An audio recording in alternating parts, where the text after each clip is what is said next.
Magandang araw mga bata! Ako si Teacher Josa at ako ang magiging guro nyo. Sa ngayon, tayo ay magkukwentuhan. Handa na ba kayo? Pero bago yan, magkakaroon muna tayo ng isang motibasyon. Tayo ay kakanta at lalagyan natin ng kilos. Handa na ba kayo? Magaling! Bago tayo mag-start, ang kanta ng ating aawitin ngayon ay fruit salad. Alam niyo ba yun, mga kids?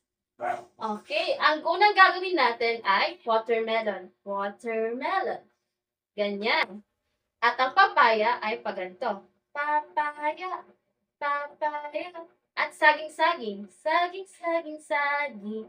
Ganon ang gagawin natin at paghalu-haluin. Ganon. At ang sumunod ay fruit salad. Ganon. So, handa na ba? Magaling! Tayo mag-start na. Watermelon, watermelon, papaya, papaya, saging, saging, saging, paghalu-haluin, fruit salad, fruit salad. Watermelon, watermelon, papaya, papaya, saging, saging, saging, paghalu-haluin, fruit salad, fruit salad. Magaling! Nagawa niyo ang aking motibasyon. At tayo na ngayon ay magkukwentuhan. Handa na ba kayo? Okay, magaling! Ang pagkukwentuhan natin sa araw ito ay patungkol sa ako ay kasapi sa komunidad. Okay, may idea ba kayo kung anong yung pag-aaralan natin? Ang pag-aaralan natin ay patungkol sa komunidad. So, ano nga ba ang komunidad? Ang komunidad ay dito natin nakikita ang isang grupo ng tao na naninirahan sa komunidad. Meron ding mga estruktura na nakikita dito.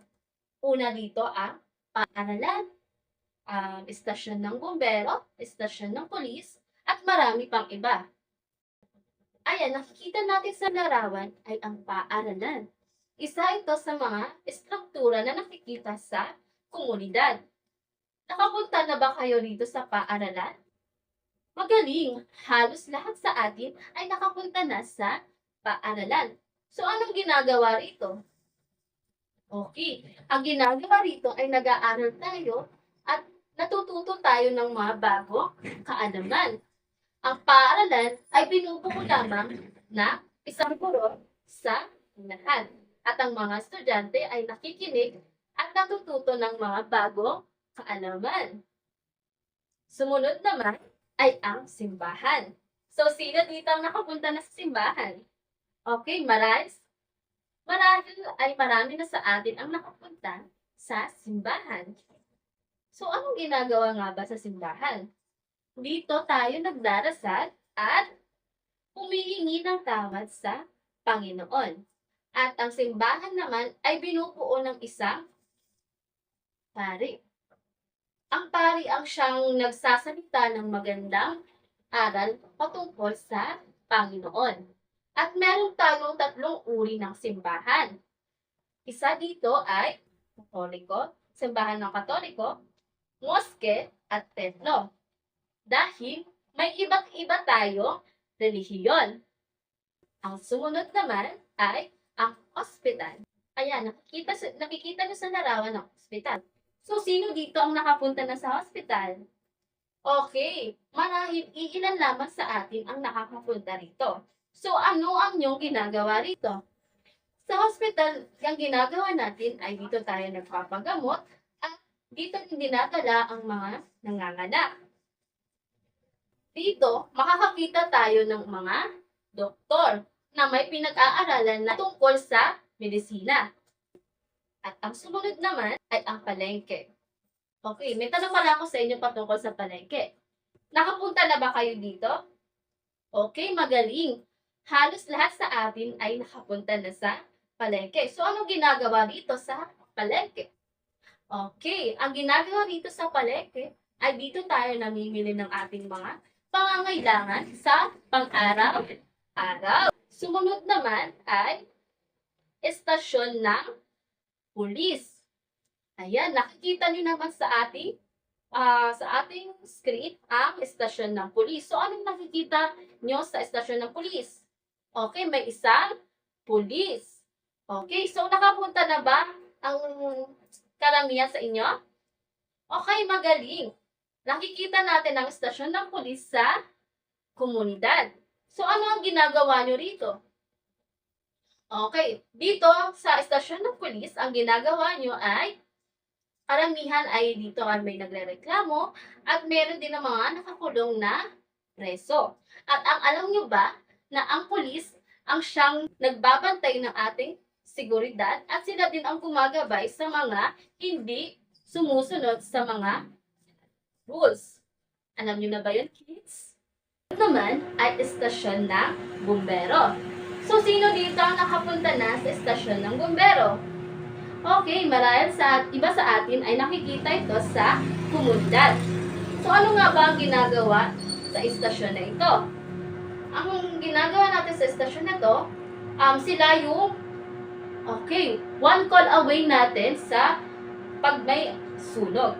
Di ba, may sa ating komunidad, pag may sunog, may mga nakikita tayong bumbero. Sila ang pumapatay sa magaling sa sunog. At ang susunod naman natin ay ang mall. So, marahil alam nyo na ang mall. So, sino dito ang nakapunta na sa mall? Okay, marahil marami sa atin ang nakapunta na sa mall. So, anong ginagawa nyo rito? Okay. Yung iba, bumibili ng kanilang mga damit. Meron din nabibili sa mall ng mga appliances at mga gamit natin sa bahay. Dito rin makakabili rin tayo ng ating pangangailangan at dito ay may mga ginagawa rin tayo upang sumaya. Ayun. At ang susunod naman ay parke. So, nakikita niyo sa larawan? Okay, may mga slides.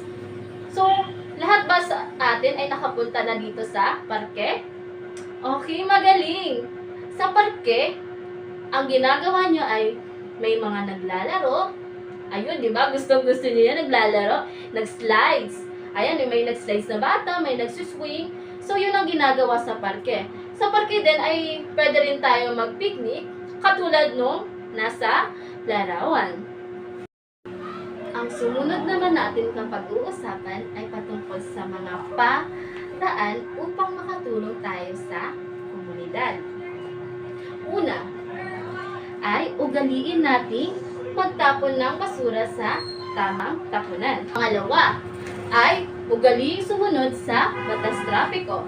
At ang sumunod ay sumunod sa mga alituntunin na pinapatupad ng ating komunidad. At ang sumunod naman ay makiisa sa gawain sa komunidad. At ang sumunod naman ay makibahagi sa community outreach. Ngayon, tayo ay magsisimula na ng ating gawain. Ano ang nakikita nyo sa larawan? Okay, dapat ba nating pusuan yan? Okay, ano nga ba ang tamang sagot? Okay, broken-hearted sapagkat mali ang magtapon ng basura sa ilog.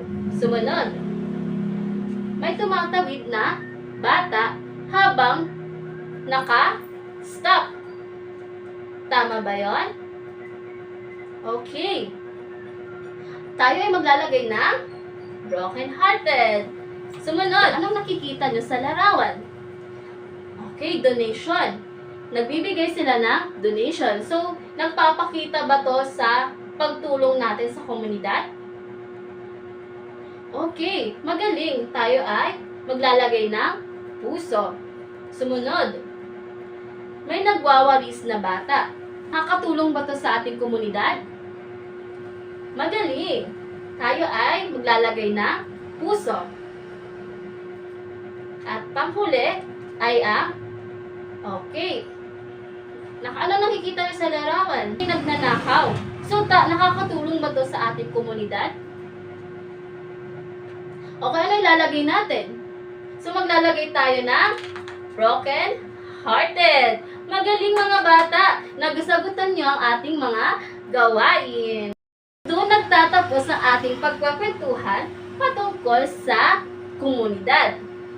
At maraming salamat sa inyong pakikinig mga bata. Paalam!